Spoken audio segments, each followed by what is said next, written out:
It's O-S-C-A-R. My baloney has a second name. It's M-A-Y-E-R. Oh, I love to eat it every day. And if you ask me why, I'll say, 'cause Oscar Mayer has a way with B-L-O-G-N-A.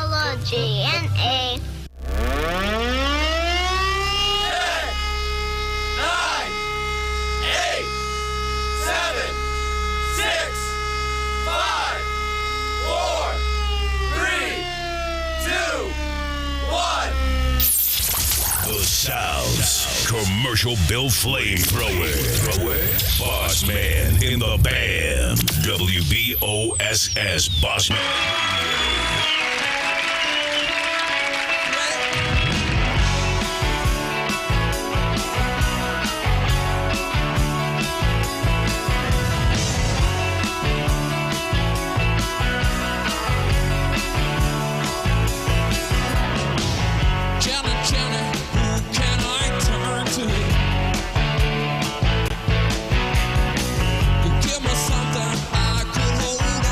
Coming to you from the heart of the Dirty 30, it's South Alabama's #1 podcast, Drive Time with DJ and KJ. Good Friday morning. We made it. Another week in the books. Welcome to Drive Time, brought to you by Jim Peach Motors and Peach Chevrolet. Good morning, Nick Green. Squirrel, good morning to you. Rodney Williamson, Hot Rod in. Miss Carol Crosby, James Carroll. Never mind, just got you. Let's see, Dav is in. Good morning. Good morning, Miss James. Becky Whitfield in. Good morning to you. Christina Jones, Miss Carol Glidden. Good morning, Miss Carol. Tracy Miller, good morning. Miss Gail, good morning. Renee Johnson, good morning to you. Yes, thank you. Congratulations. The 100th episode. Wow.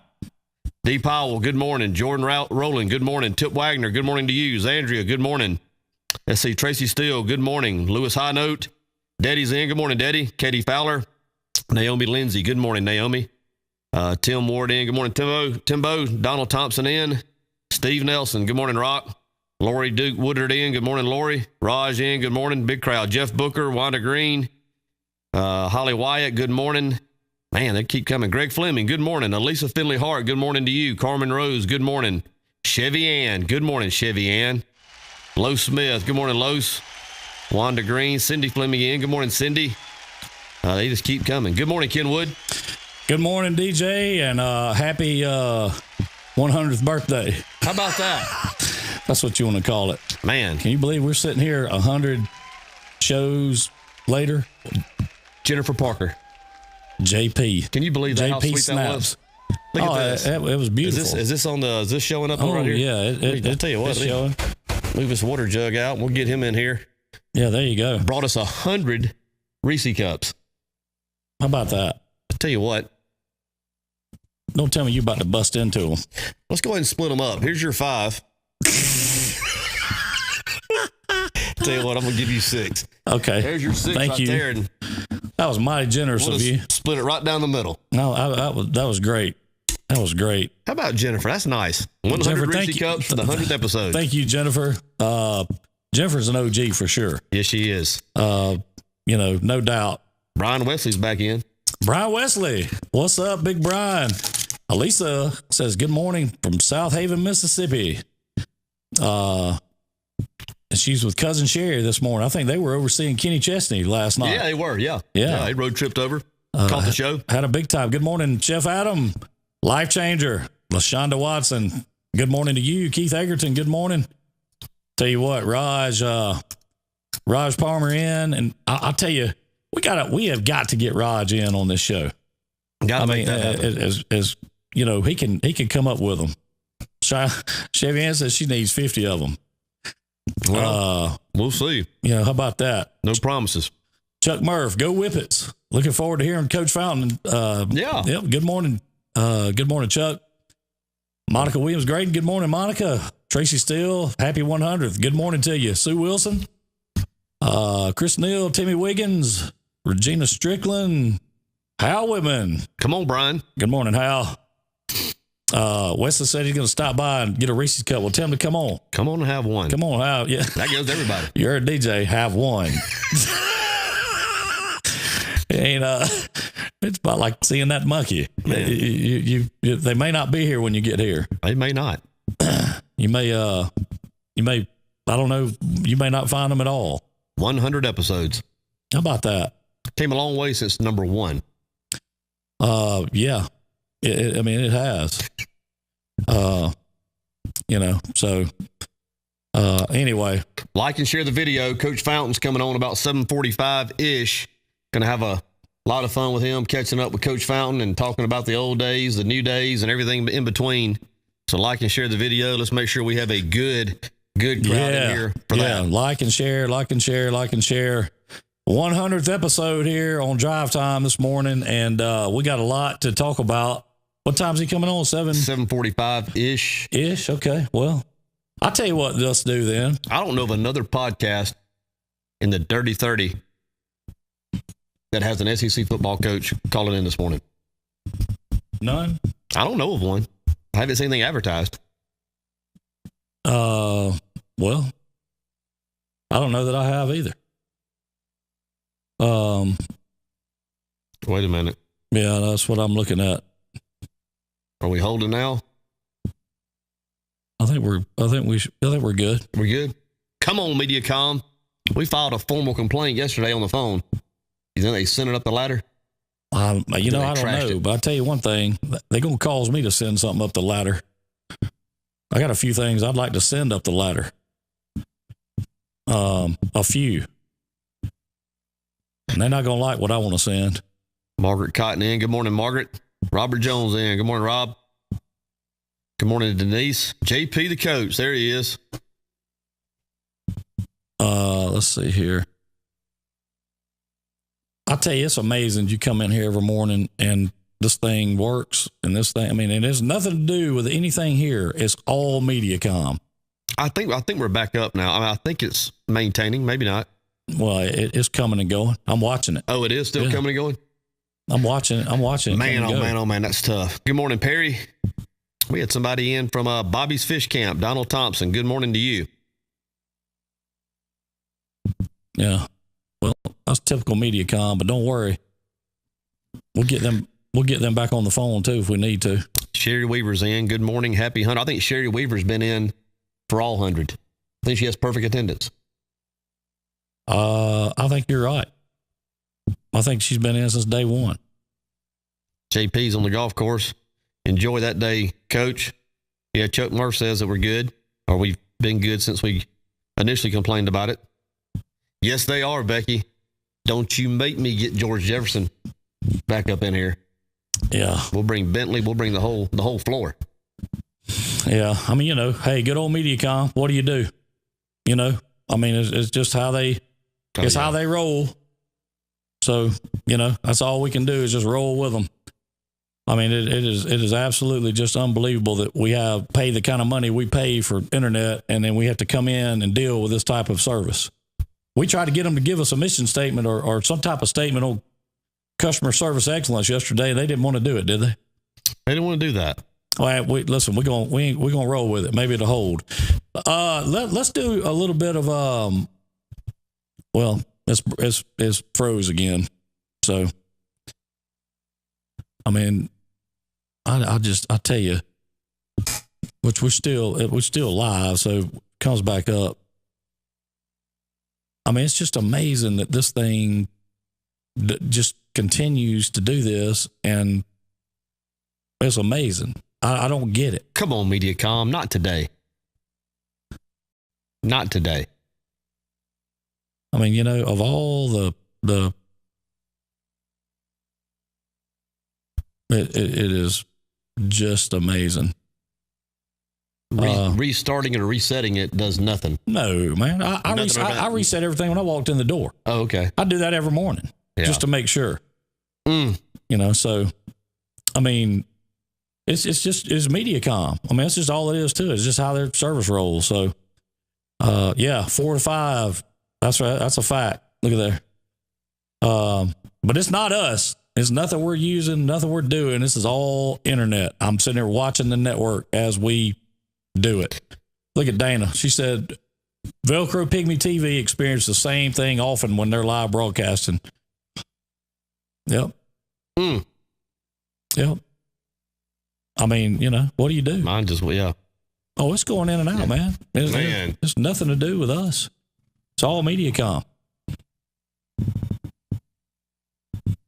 Not today, Mediacom. Not today. They can't hold a stream. They don't know how to hold a stream.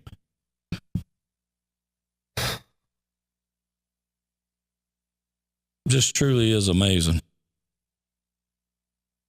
But I tell you what, we're going to call them today, not live. We're going to call them today, and they're going to find out just exactly what I think about this. Because this is ridiculous. I mean, look at it. It's up and down, up and down. As soon as it comes back, we're back. There's nothing to do. I mean, it's just up and down. It's just going to be that way. So might as well just roll with it, man, because that's the way it's going to be this morning. But call Larry the cable guy. So before we get Coach Fountain in, let's you missed 2 episodes. Well, look at there. Sherry is being honest. Thank you, Sherry. Well, I tell you what, you've probably watched or seen as many or more than most. So, but anyway, it scares me. You've watched that many. Let's get a first off. Let's do this.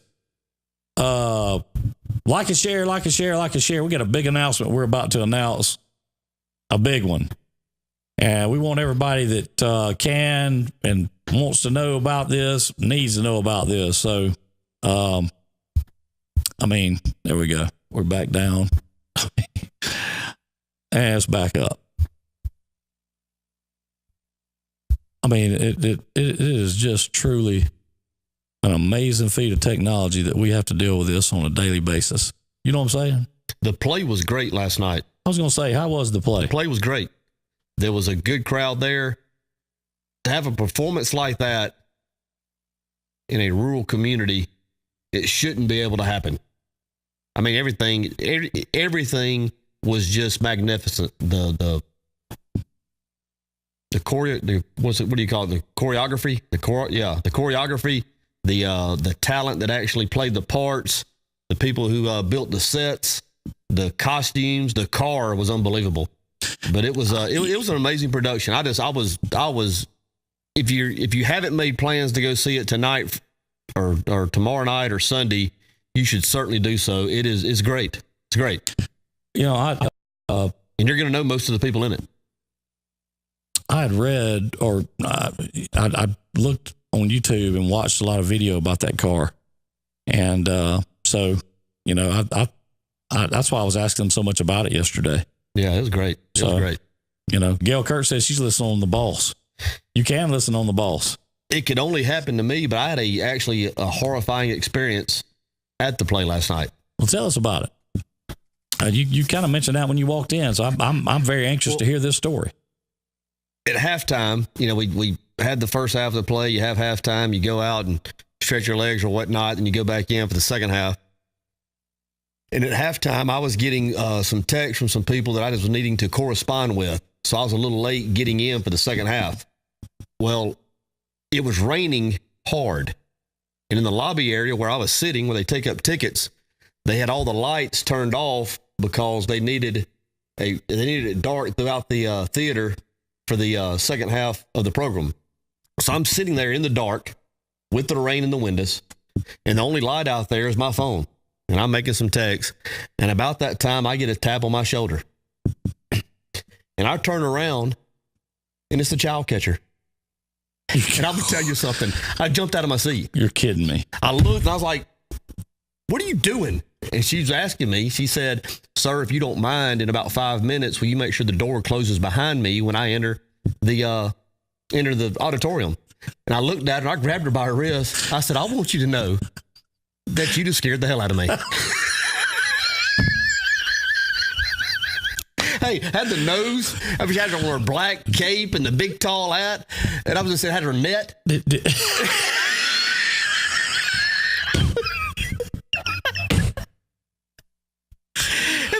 Did you tell her you were going to charge a nightmare to her last night? I'll tell you, I did. Did you tell her I'm charging one to you? I said, I'll have bad dreams because of this. I said, I'll be happy to close the door. I said, but you got me.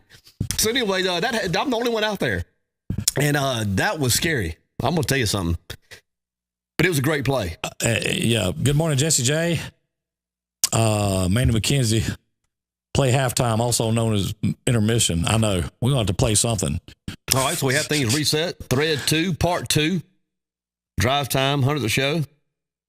I guess it's kind of somewhat fitting that it is. We had a technical mishap. Maybe we're good now. Yeah. Seems it is. Well, it wasn't on. Right. It wasn't a technical mishap on our part. I'm not. Yeah, but everything's good, right? Well, it's going good right now. So I'm just going to shut up about it. How about that? Once again, welcome to Drive Time. We will have Coach Scott Fountain at the University of Georgia. He will be calling in here in the next couple of minutes. Get a chance to catch up with him. Appreciate all you being in. Like and share the video. We want to have a big crowd in for Coach Fountain and have a good reunion of sorts. One of the homeboys doing big things. There we go. Like and share, like and share, like and share. Thank you, Nelly Rock. What'd he say? Oh, the show's having technical issues. I'm shocked. Hey, man, we're an ish company. If we weren't having technical issues, it would be a problem. Okay? So we'd be ESPN. Yeah. But we're coming. Yeah. We're coming. You let me get hold of a fiber, just a link to a fiber line that runs in front of one of these buildings. Yeah. And I'm going to show them what it is to tap it. Real quick, I'm getting Miss Carol wants me to tell the play story. Yeah. Go to the play last night. Chitty, chitty, bang, bang. What? Yeah. What did you just say? I said it. Okay. First half's over with. We're during halftime. Everybody's out in the lobby, meandering around, whatnot, stretching their legs. Second half's getting ready to kick off. I'm out in the lobby by myself, and the lights are off on purpose because they're trying to create total darkness in the auditorium for the start of the second half of the play. So I'm sitting out in the lobby at the table where they took up where you could buy your ticket, and it's raining. All you can see is the rain out there, and I'm sitting there, and I'm texting a couple of friends that we were catching up on changing some information we needed. So I'm sitting there. This could only happen to me, by the way. We're sitting there. I'm texting, complete dark. Rain is my backdrop, and I get a tap on my shoulder. And I quickly turn around, and it was the child catcher from the play, the character, in full regalia. The nose, the net, the black hat, the whole 9 yards. I jump back, and of course, she grabs me a little bit and says, I'm sorry, sir. I think we got Coach calling in. Okay, we'll suspend that. We got Coach calling in. We'll get back to it. Good morning. You're on Drive Time. Yes, sir. Glad to be with you. I was Coach Fountain from University of Georgia.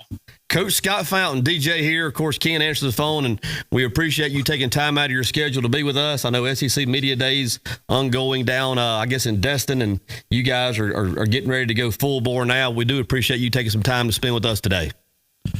Yes, sir. Glad to be with y'all. KJ and DJ. Yes, sir. Yeah. Scott, how you been doing, man? Hadn't got a chance to speak to you in a while. I've been doing good. I can't complain. Been busy, Summer's always great time of the year, but we're about a week away here, a week and a half. We start camp and time to get rolling. I'll tell you what, I don't know if you know this, DJ, but Scott and Hugh used to be the coaches for the Dodgers over at the East Bruton Little League. Oh, yeah. Back in you remember that, Scott, back when you and Hugh coached the Little League Dodgers back in the day? I do, about the 1950s. Yeah. I want to tell you something. I want to tell you something. Those guys were rough. I mean, everybody hated to play the Dodgers. Let me tell you, they were something. I tell you, Scott, you were a little older than me. My first memory of you was actually at the Presbyterian Church during Bible school. You and Tommy Lowry headed up the recreation part of that, and the Bible school as a whole at that church was great. You had Miss Hawk, I think, that did the music. Betty Campbell was a big part of it. Your mother was a big part of it. Patty Graham at the time, now Patty Neal, was a part of it. I think Diane, now McCracken, was there maybe as the youth director, but you and Tommy Lowry headed up the recreation, and that was the first time that, or the first memory I had of you. And of course, you were great to all of us. We looked up to you guys being high school kids, but do you remember being a part of that as well? Yeah, I do. Diane McCrack, I think then was Diane Dedujan, and of course Miss Hawk. The Patty, boy, she was a phenomenal singer. Has had a great voice. Patty Neal, and just a great church. Parents grew us up there, and always had a good time. Tommy, I think me and Tommy about a year apart. That was always a lot of fun. Coach, one of the things that we do here on Drive Time is we love to promote and recognize things that go on in our area, whether it's different events, certainly whether it's different individuals and all the things going on. Of course, you were one of our brightest stars out, of course, now coaching at the University of Georgia. You've had several stops along the way. And for those that, that kind of follow it in a casual sense, you just kind of see the guys in the SEC. I think it's safe to say you didn't start your coaching career in the SEC. The journey you had winds in a lot of different places, moving your family, moving yourself, whatever the case may be. Talk a little bit just about that coaching journey. When your playing days were over, how you transitioned into that, the different places you've been. I mean, you've been from Frisco City to Florida State. If you would, talk a little bit about that and kind of how that journey has been and how it's affected you as a person. When I played at Sanford, but I always knew probably from about my sophomore, junior year of high school, I wanted to coach. And when I got into college, I kind of started thinking, hey, I really like to coach college, but I'm just not sure. And then my senior year, they hired Terry Bowden there, who, Bobby Bowden was kind of a popular name at Florida State at the time. And so that kind of made me start thinking a little bit more about the college ball. But anyway, I graduate. First thing I do, I take a job down at Flomaton High School with Coach Green. And I think I was an O-line coach and strength coach. I'm coaching girls basketball. I know nothing about basketball. And all I remember is we were winning the game by 1 point. And there was this girl named Jill. And this is a long time ago. And I won't give her last name. I don't want to give her away. But I said, Jill, when we throw it into you, Jill never got to play. I put it in at the end of the game. I said, we throw it to you. Just don't shoot the ball on this end. We got to score on the other end, or don't just hold the ball and we'll win the game. They throw it in. She shoots it on the wrong end. Perfect shot. We lose the game. You've got to be kidding me. Wow. No. That was great coaching. Wow. Early. So, I leave there. I'm there a year, and I go to Neal for a year and work with my brother. And after a year with him, that's all I could take. I had to get the heck away from him. No. I'm just kidding. That was fun working with him. And then I go to Western Kentucky to interview for a GA job, which is a grad assistant job. And I had my old O-line coach from Sanford was there. And they offered me the job. And on the way home, Frisco City called, and I'd interviewed with them a year earlier, and they didn't hire me. And on the way home, they called and said, hey, we'd like for you to come back over. We let the guy go we hired. So I said, well, shoot, I can be a head coach. Instead of going to college, I'll do that. So I went to Frisco City for 3 years. That was a big-time learning experience for me because I really didn't know anything. I'm trying to run the wishbone because Bear Bryant ran the wishbone, so I was going to run the wishbone. But as I got coaching my second and third year, I really started learning more football and trying how to manage kids and manage a program. And so after my third year, I'm Monroe County, which is 10 miles up the road. It called and wanted me to come up and interview.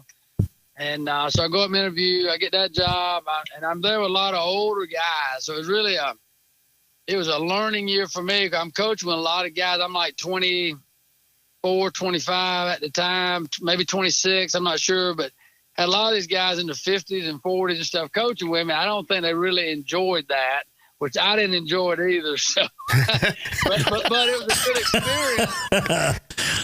It was a good experience being there, So, and, a little bit bigger program and stuff, and so had a decent year that year. And if I said this at Frisco City, a principal named Jane Bradley, she was awesome. And my first year at Frisco, we didn't win a game. My last year, we finished up 13-1. The kids kind of stayed together.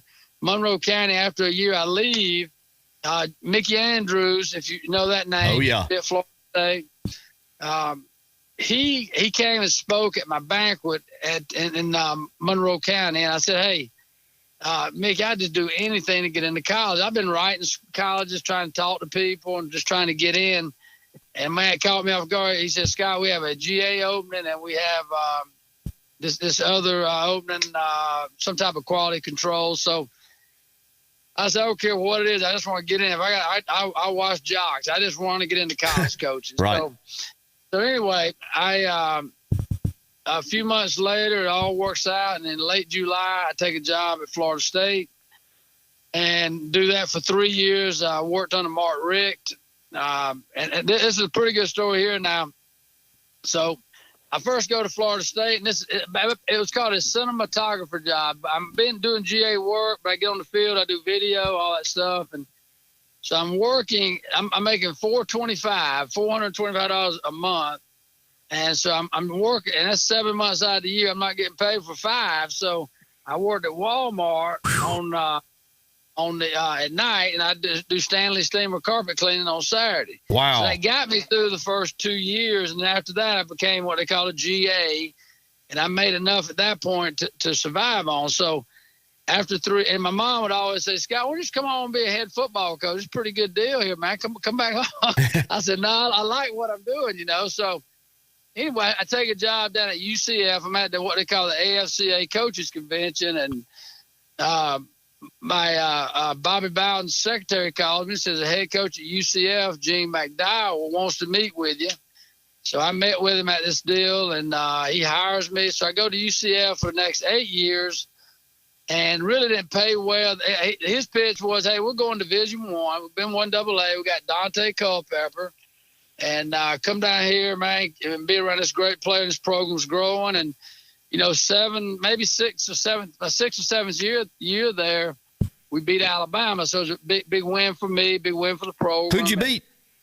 Alabama. Can you say it one more time? I think you spell it ALABAMA. Yes, sir. But I leave Gene Chizik at that time was our defensive coordinator. And so that's kind of how I got to meet Gene Chizik, and Brian Van Gorder worked down there with me, et cetera. A lot of good guys. So yeah, after 8 years, they hire a new AD. Our head coach gets fired, and O'Leary comes in from Georgia Tech, Notre Dame. He came in, and I thought he was keeping me on, then he didn't. So I left and ended up going to Middle Tennessee for a couple of years, O-line, Georgia Southern for 10 months. And then Gene Chizik goes to Iowa State and hires me on up there. And long story short, Gene comes to Auburn. I come down to Auburn with him. And when Gene gets fired at Auburn after 4 years, I had a relationship with Gus Malzahn from his previous stop at Auburn. So when he came back, he kept me on. And then I guess, came back like the last year and a half. So a little over a year ago, I get let go from Auburn, and Coach Smart calls and says, hey, we have an analyst job over here. So, you work with special teams, but it's off the field. So I took the job, and after the national championship game, I go to Mississippi State for about 23 days, be their special teams coordinator. And then Coach Smart called, and the guy here had left, and he brought me back to Georgia to do special teams coordinator job here. Now, had you actually physically moved to Starkville during that time, or were you still in the process of looking for a place to live before you left Athens? Yeah, let me tell you, moving's, first of all, it's a tough deal. I've moved probably 8 or 9 times, with jobs. If I throw my high school stuff in there, then probably 11 times, 12 times. But at Mississippi State, I go over and I tell my wife, hey, we'll just bring y'all over in March. And we kind of, years ago, I take a job and I say, at the end of May, we'll move everybody over. I did that one time. I said, I ain't doing that no more. You get somewhere, you don't know anybody there 5 months, and your family's not there. So we decided after that, anytime we move, we'll have the family there within 1 to 2 months max. So I said, hey, y'all stay over here. I said, you never know, crazy things happen in this business. Maybe I'll be back at Georgia. So let's just give it some time. So I go over there and work, and then it all worked out. Didn't have to move. So that was a real blessing. I have a son that's going to be a senior, and wanted to be a ninth grader, and they just for this older one, he did not want to move his senior year, and he just been at Auburn for 8 years. Since I guess he was in the third grade, come over to Athens and got to relocate him. That was tough on him. And then we're fixing to move to Mississippi. So he was really happy when I got the job to come back to Georgia. I tell you what, and like I said, we talked about it just a minute ago. You see the game day, and of course you see the things that go on during game day. But for all you guys in the coaching profession that move like you do, I mean, your story is an amazing story, but it's certainly not the only one of its kind. I mean, guys who make it to the levels that you have made it at, which is the top, you have to pay those dues, and it's not for everybody. Was there ever a time in there where you were questioning it, or were you committed the whole way? You were all in and decided this is what you were going to be and this is what you were going to do with your life? It's kind of that's a really good question. But when I started out, and I'm in high school and I want to get into college, I hear a lot of guys say, "Hey, I like to get in college too." And then I say, "Well, man, you just got to make a sacrifice and go do it." And a lot of them would tell me, "Well, I got my wife now. We have a son now or a daughter. I don't know if I want to do that." So as I go through the years, you see a lot of guys just fall off. Right. And then when you get into college, you see some guys that, they have some success, and then things don't work out. The head coach gets fired, or they get fired, or whatever. And they say, "Well, I'm gonna go slow down and try to live an easier life, or whatever." But for me, it was just never any doubt. I didn't care what the situation was, what was going to happen. This is what I wanted to do, and I was going to enjoy the ride. So, like for me, I've been part of staffs where the head coach is fired, so they fire everybody. I've been part of staffs where the head coach gets fired and the guy comes in and keeps you. I think that's happened to me twice in my career. I've been in places where you go in on the front end of the job. I've gone in on the back end of the job. I knew the guy's about to get fired, but I needed a job, so I took a job for a year. So kind of seen it all, and that's that part's been really cool because the neatest thing about all this is whether I'm at Frisco City playing in the second or third round, or in college, I've had a chance to coach in 4 national championships.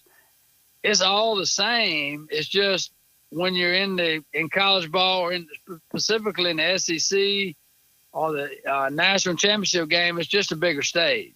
Right. But football, that's kind of how I've always tried to look at it. It's something I enjoy doing. And, as you get older, you appreciate the coaching part, mentoring kids more than I did when I was younger. When I was younger, it was more about, push, give me your all, blah, blah, blah. But when you get older, it's more about, hey, you can make an impact on somebody's life that's not on track. And I have a lot of kids I coached from years ago that I'm really, really close with now. And it's kind of neat seeing them now with their families and stuff.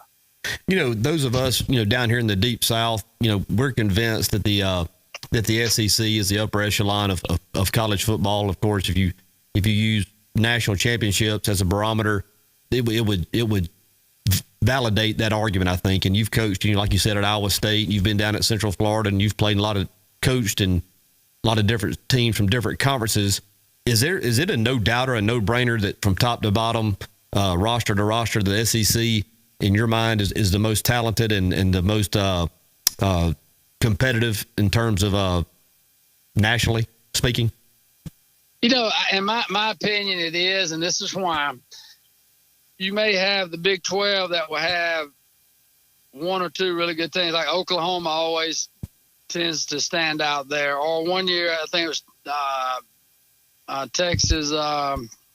It's not. I'm trying to think of the name. Texas TCU. Yeah, but Patterson. In the SEC, you're gonna typically have 4 teams or 5 teams that was gonna be really good, and you turn around, and you're playing LSU, and then the next week you turn around and play Texas A&M.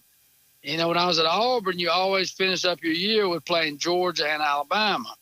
And you'd already played, during my time at Auburn, Ole Miss and Mississippi State were playing pretty good football compared to the years ago. So I just think, with that being said, what's different about all these leagues, I've coached in the ACC, the Big 12, and I've coached the independent football at UCF. But what really separates it, I think, is your offense and defensive linemen.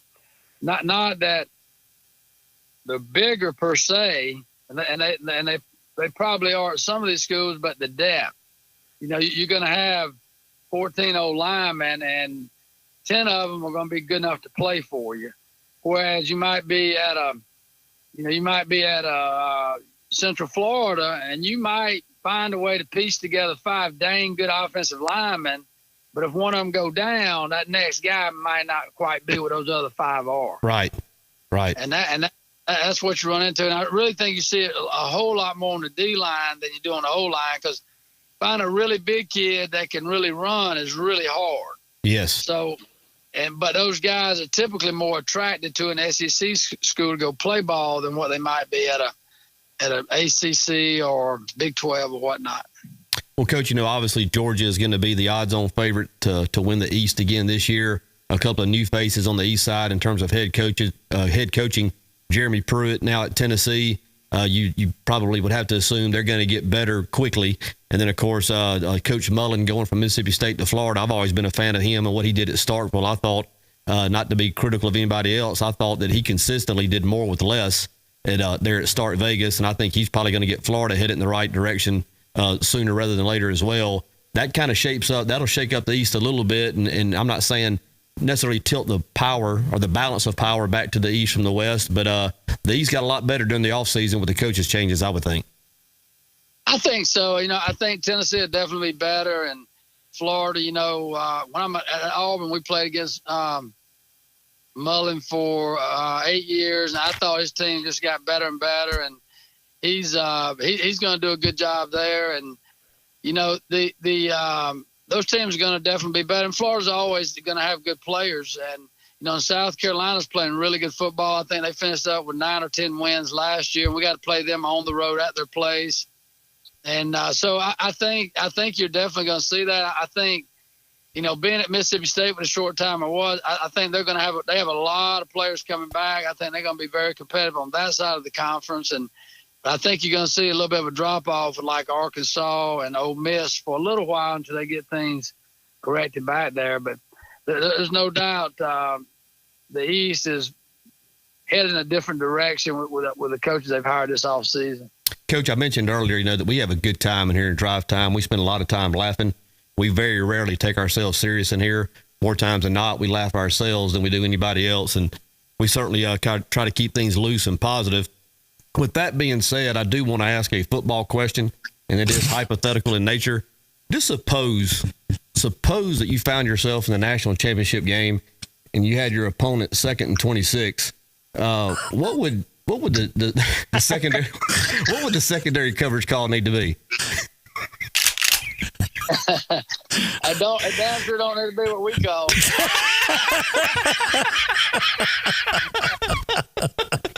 And the team that I'm pulling for, so it was extra painful for me. But man, it was a great game. I mean, my gosh, you talk about great football teams. There was no doubt the 2 best teams last year. Slugfest. We're playing in that one, and everybody that put their money down on that one got their money's worth. Yeah, it was a heck of a game, and the quarterback they brought in the second half was really the difference in the game. He just, I think going into the game, we didn't expect to see him come in, and when he did, with the ability he had moving around, moving the pocket, that really made it a tough deal. But no, that was a heck of a deal. Now, man, that was a heck of a deal. Golly. How is it? You've worked with so many great coaches. I mean, you've been with Coach Bowden, and of course, you were there with Malzahn, and now over there with Kirby Smart. And what are some of the things that you've taken away from the different people you've worked under, and how they might have influenced your coaching philosophy? They're all different, and I in my career I've coached for some good ones, and there's no doubt some great ones really, and I've coached for some bad ones. You didn't name the bad ones. I won't tell you who they are. But it's kind of like DJ having to work with KJ every day. It's probably having to work with a bad guy. But you just got to get through it. That's all he can. Listen, that's all he can do. I'm telling you. But for KJ working with DJ, who's a good guy, then we're in good shape. So I'm gonna tell you about the good coaches. But when I'm at Kirby, he's a Saban guy, so he's really, there's no gray. You know exactly what to expect every day. There's just no gray area, and I like that because you ain't got to try to figure a guy out. And the structure from recruiting to the help you have off the field getting ready for a game, just heavy personnel, those things. I've learned a lot from Coach Smart. He's just really a structured guy. He knows exactly what he wants to do. The time you're coming in, when you're leaving, the really high importance of recruiting and the toughness you want to develop with your team. And then you work for a guy, but like Kirby at the same time, away from football and even in the office when it's not football, he's a really good person. And that's one of the things I really like about him. And then, you work with some of these other coaches and they're just all different, but there's always something about that person, usually one unique trait that's made them what they are. So, like for Kirby, he's just, he's a football guy in and out. He's a football guy. He's a real person. Where Coach Malzahn's kind of made his career, he's an offensive guy. Right. And the Coach Smart's not, everybody knows him for defense, but he knows offense, he knows special teams. So he's going to make you accountable, make you grow, whereas Malzahn, it's just all about the offense. Right. That's what one game. Now, he's been fortunate in his career. He's had some really good defensive coordinators come in and do well their last few years. And, but, for Gene Chizik, he was really more of a defensive guy. But for him, he was a guy that you always knew that family was more important than football. And I like that. Now, win a national championship 2 years later, they fire him. But at the same time, I think he always was centered around the family. So, they're all different. And I could tell you some great stories sometimes when we're not on the KJ and DJ show, but I look forward to those stories as well. Well, Gene Chizik also had Superman playing quarterback for him, that kind of helped him a little bit, I think. Well, the thing you got to remember with Cam Superman, when he got there, he was 5'8", 185 pounds, and we just developed him. That's good coaching. That's good coaching. Let me ask you this, Coach, and we'll kind of get towards the end of it. And you've coached and been involved in so many rivalry games, whether it's Florida State, Miami, Iowa State, whoever they play for a big rivalry game, Auburn, Alabama, Georgia, Auburn, whatever the case may be. Do any of them compare to the Battle of Murder Creek? Yeah, I was thinking about that the other day, and when you reached out to me, and I think in my career, the Battle of Murder Creek, the Iron Bowl, if I'm at Iowa State, I can't remember what they called it, but they had a big rivalry against each other. All those games are similar, but they're all just different. And I know when I was at Neal, and that's all I knew was Neal, that was a big game for me. And just growing up, I used to sit around as a young man. I listened to my dad, Hugh, and my Uncle Jim and my Uncle Don, and just hear the stories about when they played. Right. Of course, I'm sure, they were inflating the stories because they were older at the time, but this guy lived on every word. Not the Duck. I can't believe the Duck would do that at all, Scott. There's no doubt he would do it. But that all the rivalries are great and big, but that is a great rivalry. It's a great rivalry for those two towns, and I just and I always, when they play every year, I have my sister has a couple of kids that have kids there, and I'll text them during the game who's winning, and I might be in a meeting, with our players or whatever the night before a game, and I always like to keep up with that and that stuff. And y'all show the drive time, I think, has been a wonderful thing to try to keep up with high school football in that area. Well, we appreciate that, Coach, and I know that you're fixing to get extremely busy. I know that you were busy coming into it. You didn't have to make time for us. We certainly appreciate that. If you get in town anytime during the off season, we'd love to have you come on the program and catch up with you again. You are always welcome here at Drive Time. And we want you to know that your community and your family back here in the Dirty 30, we're very proud of you and will always be supportive of your efforts as well. Well, thank y'all so much. I appreciate you having me on, and y'all have a wonderful year as well.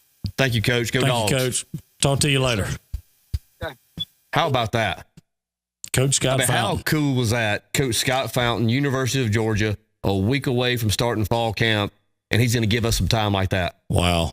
I mean, that's awesome. I'm going to tell you something. That made my day. You know what struck me out of that whole deal? And I got to be honest with you.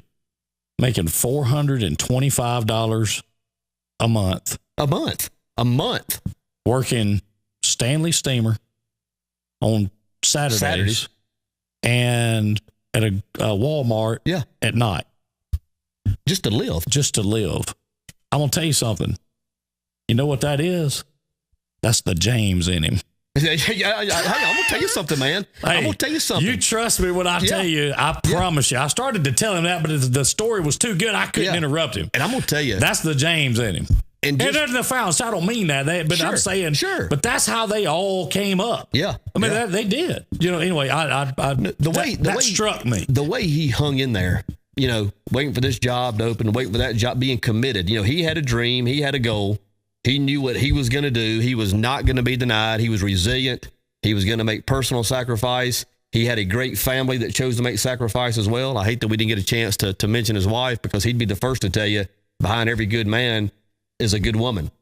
And, the sacrifice that she's made, keeping the family intact, moving the family at different times. So the way he just hung in there, and now, he is at the upper echelon of his profession. He's one of the best coaches in America, coaching for one of the best teams in America. I mean, that's fact. I'm telling you, and that's right, Perry. I mean, listen, I promise you, that work ethic it's in the blood. I mean, I'm just telling you it is. If there's any young people in our area looking for a role model, point them towards Scott Fountain. What a great story. No doubt. Just like Jessica said, he's from here, man. It didn't happen overnight either. No. And that's the thing, this day and age, most kids, and I say kids, even grown adults, think something ought to be handed to them. Oh, yeah. Was anything handed to Scott? No, sir. I can tell you right now, nothing was handed to that guy. I mean, he's from here. We said he'd moved 9 times in college. And 2 or 3 more times in high school, and not down the block. Across the region, man. That's just that's an amazing story. Number one. Hey, he drove these same roads. I want to make that clear. He is a W.S. Neal graduate. Yes, he is. Okay, he played football at W.S. Neal. Went to church at the Presbyterian Church. That's a fact. Right there on the corner. If you can't understand, listen, it doesn't matter what your situation, where you are, or what you do, what walk of life you come from, you can make something of yourself. It doesn't matter. Get out of the gutter, Raj. There are no crutches. Yeah. You know what I'm saying? I mean, it just aren't. I mean, amazing story. I'm telling you, I'm jacked up. My day has been made, not just because of the Reese Cups, which got it off to a great start. Thank you, Jennifer Parker. It did. But that, I'm going to tell you something. Don't be shocked if I knock out 4 or 5 push-ups a day. I'm motivated. Well, I'll tell you what, if you do. I am motivated. And Perry, you're right. I may have started something, but, they're,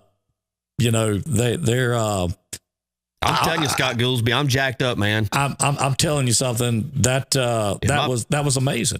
I mean, it really was. I mean, and I'm going to tell you something else. Scott Fountain is a great, great, great guy.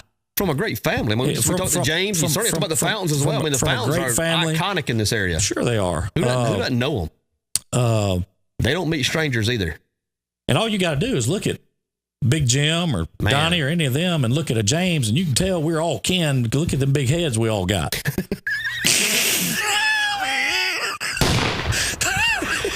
Man. Winning.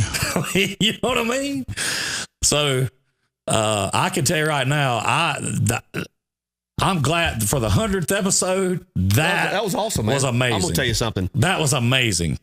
I don't know if you did, but if you had any doubts prior to just now that we live in the greatest community in the world, they should be erased. I mean, we have the greatest people. Sarge, you said she's so pumped up she feels like she might go swim a lap. Let's do it. I'll go watch you swim one. Call Dickie and see what the temperature is of that pool up there at the YMCA. I guarantee you he's got the reading down. What's the temp, Dickie? We want to know the temperature of that pool.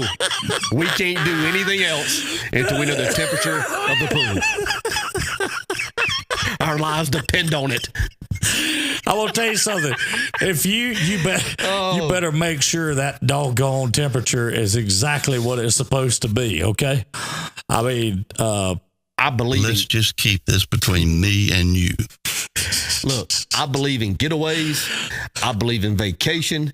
I believe in travel. But when you leave our perimeter, you're leaving greatness. You're leaving greatness. Listen, I'm telling you. We've said it. We rode around and we interviewed people and we said it till we got in trouble by the law. Yeah, we did. We have told everyone. We told Cam when he got out of his vehicle, the first thing I said to him was, welcome to Bruton. Welcome to the Dirty 30, the greatest community in the world. And we showed him that night. And I think he would agree that, you know, he certainly believes that. And if you'll get in your car one of the next 3 days and get you a $12 bill and go watch Chitty Chitty Bang Bang, you'll get more validation. You'll see it even more. Communities our size shouldn't have productions like that. It's amazing. It's nothing short of amazing. So let's go ahead and do this. What better time to segue into an announcement that we've got to make? Do it. So after many hours and days and bloody noses and weeks and you just wouldn't believe of working and negotiating and talking, Boss Man Productions has secured the multimedia rights for this up and coming athletic season for W.S. Neal and for the T.R. Miller Tigers. We're going to do it big for both schools. We're going to do it big for both. For both. Simultaneously, not one over the other, not one against the other. Understand this. There's going to be that Friday night in October where we're going to get together and try to kill each other. Everybody has to choose a side. You're going to choose a side. You're going to put your red shirt on or your blue shirt on. And we're going to go at it like we always do. But we're going to do it big for both of them. We're going to promote the games, both schools' games, every week. The Coaches Show will now be called the Murder Creek Coaches Show on Thursday nights at 8 p.m., 7:30 p.m. Time really kind of be determined. It's going to be ish. Yeah. Something ish. We are going to flip a coin before each show live where everyone can see it. And whoever calls heads or tails, whoever wins it, they go first. They get the chance to pick. They defer. They can defer. Or they going to take it. They can take the ball. Whatever they're going to do. But that's what's going to happen with the Coaches Show. Then on Friday night, we're going to be audio streaming the Neal games and the Miller games. Okay? All in a lead up to the Thursday night before the Battle of Murder Creek, where we will have the show on the bridge right over Murder Creek. Oh, yeah, the Murder Creek Bridge. Between Bruton and East Bruton. And culminating in all that. And then, of course, the next night, we will live stream the Battle of Murder Creek, video and audio. And it's going to be a big year. It's going to be a big, big year. Let me tell you something. This is a big deal. I mean, I don't want to try to make this out to be something that, is, something that didn't just happen, I slapped DJ on the back and said, let's do this. And this came. First off, we need to. There's a lot of people need to be thanked. I know you want to say something. I'll shut up. I'll keep running my mouth. I was going to make a comment to a comment. Sure. I saw that Hillary Harrington had made a comment, echoing the our community and how great it is and the talent. Her son, H-Bomb Harrington, is up here. Harrington Hobbs is one of the kids in the play. He's a star. He has one of the major roles. He's a star. He's not the only one. You said that this morning. Yeah, he's a star. I mean, I didn't want to get off point. I just wanted to acknowledge that and all the people we have up there and the kids we have up there. It's just Emma Madison. Coach Johnson said he's coming to the Battle of Murder Creek. They're open week 10. Well, there you go. There's another color commentator. There you go.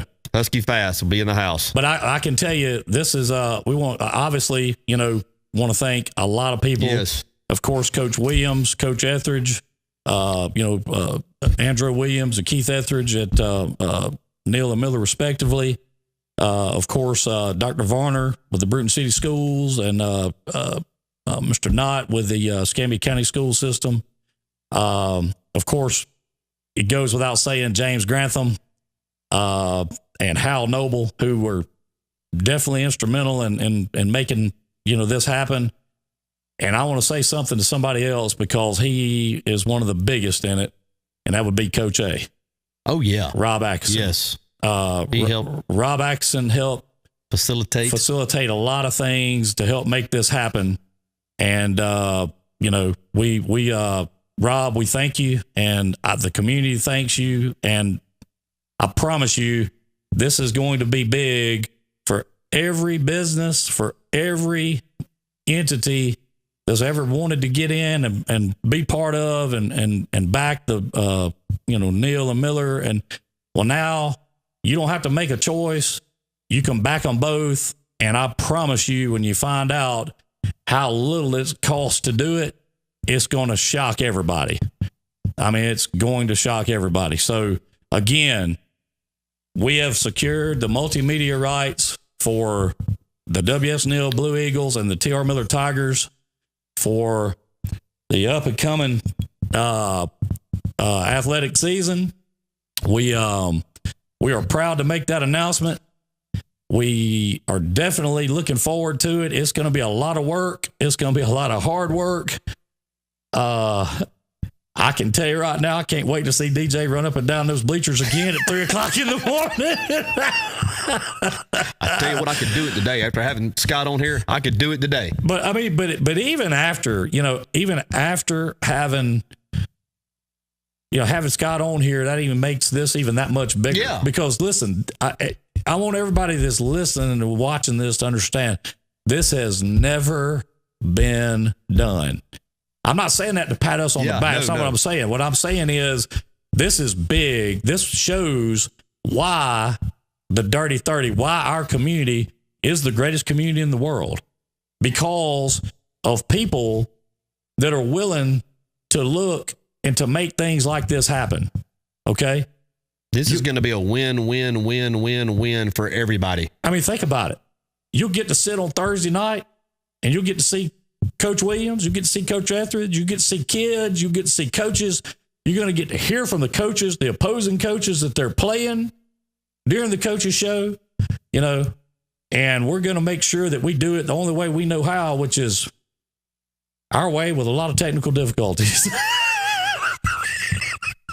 No, we're going to make sure that doesn't happen. I got 2 words for you just to go ahead and start getting you familiar with some of the broadcasts. Shot clock. Yeah. And I got 3 words for you. Jay. Kick and fire. Kick and fire. Kick and fire. But it's going to be great. I can't wait to get started. It's going to be great. Yeah. Well, I can tell you what, we are definitely looking forward to it. If you haven't already, go and join and like the BMP Sports Network page. Yes. A lot of information is going to be going through that page. We will certainly have some in Drive Time, the Boss Man Productions. If you see Boss Man Production page and you want to be up to date on information, I would join those pages. Yes. I would join them. And you're right. We will have some Boss Radio. Awesome coverage from the Daphne Trojans. Yeah. As well. Kenny King and the gang Hammer. down there. Yeah. We're going to be doing some stuff for those guys as well. So, we are looking forward to a big season. 10 weeks of regular season and then postseason play. And I'll tell you what, it's going to be a big time. And those of you in the business community that want to be a part of this, you're going to have an opportunity, and you're going to be shocked how cost effective it's going to be. You're going to be shocked. Yeah. At what you're going to get. You're gonna love it. So I can just tell you. Look at your advertising budget. Yeah. And expect a visit from somebody associated with this project, because it's going to be win for everyone. Yes, it will. And and here's the thing. It puts all the information that everybody's looking for, wanting to hear about Neal and Miller, really all under one roof. And that's where it starts this year. Next year, we'll see how far the band may move out. Yeah, you just can't ever tell. But we are really looking forward to bringing that to you. Looking forward to we love doing the coaches shows. We love doing the games. I love running bleachers. One night a year. Two nights a year. We won't ever do that again. We have a trailer now. We don't ever have to do that again. So that's the good part of that. Booker says we're only a couple years late. I know. We were trying. It's been several years in the making. Thank you, Perry. Thank you, Perry. We appreciate you, and of course we hey, we will, Butch. This has been a long, strange trip. And you said it. All the names you mentioned earlier. Everybody deserves a pat on the back for this, because it was not easy to get to this point. No. There was some tumultuous times, to say the least. It was. And again, I want to make that very clear. If you see James Grantham, if you see Dr. Varner, if you see John Knott, if you see Hal Noble or Keith Etheridge, if you see any of those guys, shake their hand, tell them thank you. And I'm just saying that because this took a lot of forward thinking, a lot of progressive thinking to make this happen. And I want you to know these guys want the best for these kids. Okay. Yes, they do. And that's what this is all about. And I want to make that real clear. This project is about putting our community's kids out there in front of the world for the world to see. Maybe not everybody's a D1 player. But they may be a lot of college players on those teams that could play somewhere. Oh, yeah. Yeah. So we want to make sure that we put out the best product we can and get people out there where they can see what's going on at both of these great schools and these great school systems in town. And in doing that, we also promote our community, period. I love showing off all of us to everyone. Listen. I'll never forget this. Just kind of going back just a little bit. I'll never forget the halftime performance by the WS Neal Band last year as long as I live. The Terra Miller Band was very good. I'm not saying that, but that performance, I don't know if they were that good every Friday night, but that night of the Battle of Murder Creek, they were absolutely electric, and the energy they sent through that stadium was undeniable. And the best part about it is I've got it captured on video with you and T-Bone getting with it. Well, let's keep that. Let's keep that in the vault. What'd you say? Now Johnny never did none of this.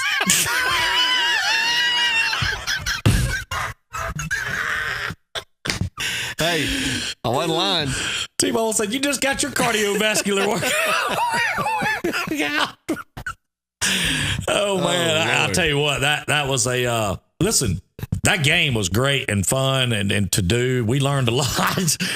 3 minutes before that game went live, we had 2 cameras that did not work. Okay. We learned a lot. I'm going to tell you what was more fun, or as much fun, was that bridge show the night before. Yep. That's going to be bigger this year. And I want to tell you something. We want to see the whole community turn out for that bridge show over Murder Creek this coming Thursday night before the Battle of Murder Creek, because that will be big. It will be big. And I know y'all are tired of hearing me say that, but listen, this is, as Buford T says, this is you're sitting here this is a monumental moment. I mean, really, it is. So, what a great 100th episode. It was great. I'm telling you, it was great. Scott Fountain, I just can't get over him being able to doing that and giving us the time that he gave us. I mean, that wasn't he didn't read from a speech or a written statement. I mean, he put himself out there, let us have some fun. He had some fun, and I don't know. I wouldn't have expected any less from him, but still, the fact that he did it, I just thought was amazing. I mean, he's a great guy. Yeah. And a great show. And we're glad that we were able to get Scott to come on with us. Thank you again, Coach Fountain, for coming on. Thank you for supporting us for 100th show. It's been a long journey and going to be a lot more to come. I can tell you, we had a conversation earlier in the week about the Dash Bash 2019, that if it goes down the way we think it's going to go down, y'all get ready in the Dirty 30. That's all I can say. If y'all thought the Harvest Jam was big, and that's all I'm going to say about it. That's all I'm going to say. We'll see. Yeah, we'll see. But so at any rate, DJ, I guess it's time. We're going to have to get out of here and do our deal. And this is, I guess, kind of become the unofficial theme song to this. I mean, I love it. What better way can you do it than this right here? I love it. Take it away. I hate to leave everybody. We hate to leave everybody. So much fun here with the Drive Time family. I want to thank each and every one of you for being with us here today. Like and share the video. Go like and share the pages. Be up to date on the information that's getting out. I want to thank Jim Peach Motors and Pete Chevrolet for allowing us to do this each day. Hope all of you have a great weekend. Be safe. And we'll see y'all on Monday. Love y'all.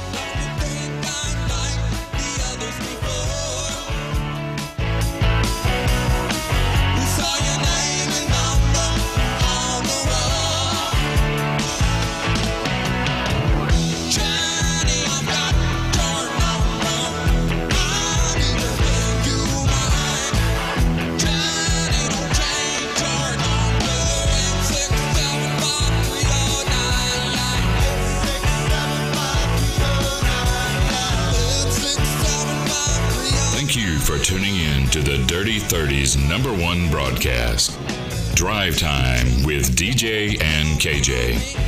Tune in next time when you'll hear DJ say, "Good morning and welcome to this edition of The Feel Good."